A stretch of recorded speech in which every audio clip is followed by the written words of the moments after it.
Years of unfiled tax returns can feel overwhelming, but the path back is well established. Here's how it works.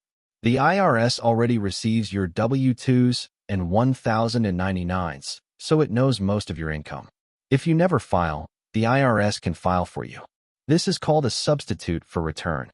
It uses single filing status, the standard deduction, and none of your real expenses or credits. The result is almost always a higher tax bill than a correct return would show. The good news is that you can replace a substitute for return with your own accurate return. So how many years do you need to file?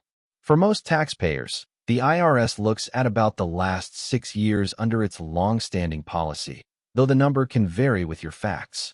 To rebuild the missing years, you order your wage and income transcripts from the IRS.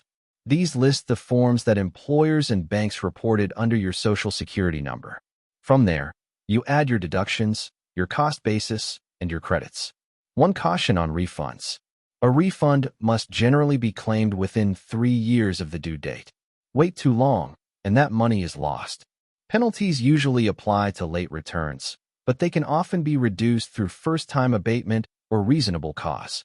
If a balance remains, an installment agreement or, in qualifying cases, an offer in compromise can resolve it. The most important step is simple. File before the IRS files for you. That keeps the outcome in your hands.